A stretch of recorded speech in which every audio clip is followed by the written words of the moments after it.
El conflicto entre israelíes y palestinos, lejos de ser un fenómeno moderno, tiene raíces profundas que se extienden a través de siglos de historia, religión, política e identidad. Para comprender sus orígenes, es necesario remontarse al contexto del Medio Oriente bajo dominio otomano y más tarde al período de influencias coloniales europeas. Durante más de 4 siglos, Palestina fue una provincia del Imperio Otomano, una vasta entidad islámica que gobernó gran parte del suroeste asiático, el norte de África y el sudeste europeo.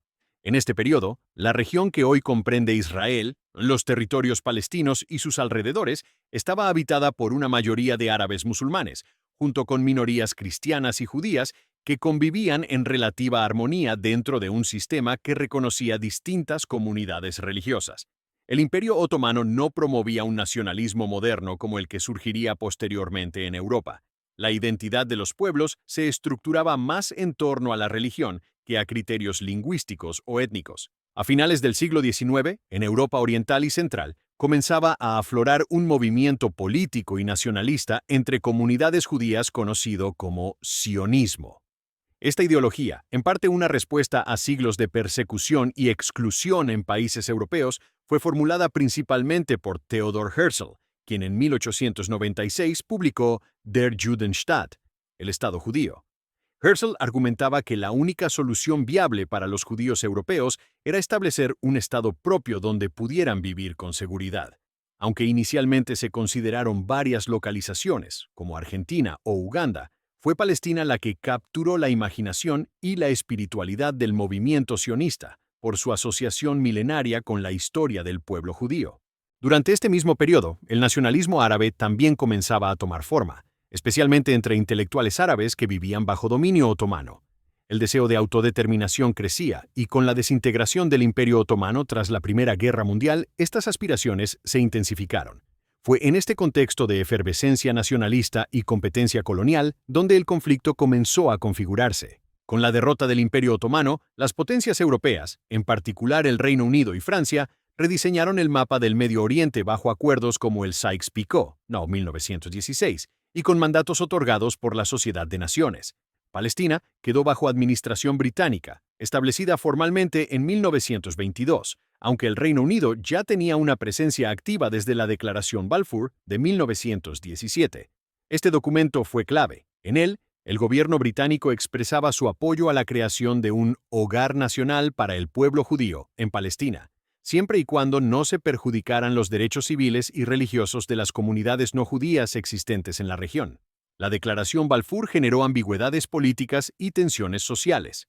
Por un lado, alentó la inmigración judía hacia Palestina, especialmente desde Europa Oriental, donde los pogromos, violentas persecuciones antisemitas, empujaban a miles de judíos a buscar refugio.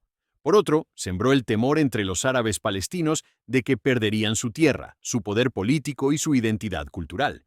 Entre 1917 y 1947, la población judía en Palestina pasó de representar alrededor del 10% a casi un tercio del total. Este crecimiento fue acompañado por la compra de tierras por parte de agencias sionistas, muchas veces provocando el desplazamiento de campesinos árabes.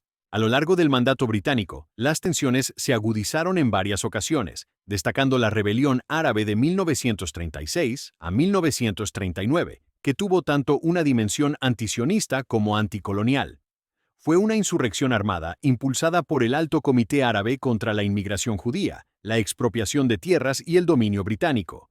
Los británicos, con ayuda de milicias judías como la Haganá, reprimieron la rebelión con dureza, debilitando el liderazgo árabe y provocando una mayor radicalización. En paralelo, el ascenso del nazismo en Europa y el Holocausto, que exterminó a 6 millones de judíos, fortalecieron las reivindicaciones del movimiento sionista.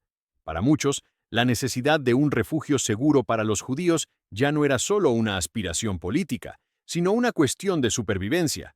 Sin embargo, para los árabes palestinos y muchos países árabes vecinos, la inmigración masiva seguía siendo vista como una colonización impuesta desde fuera, sin consultar ni considerar a la población autóctona. Al final de la Segunda Guerra Mundial, Palestina estaba en ebullición. El Reino Unido, incapaz de controlar la situación y presionado por atentados tanto árabes como judíos, decidió trasladar el problema a la recién creada Organización de las Naciones Unidas. Fue así como, en 1947, la ONU propuso un plan de partición que marcaría un punto de inflexión radical en la historia del conflicto.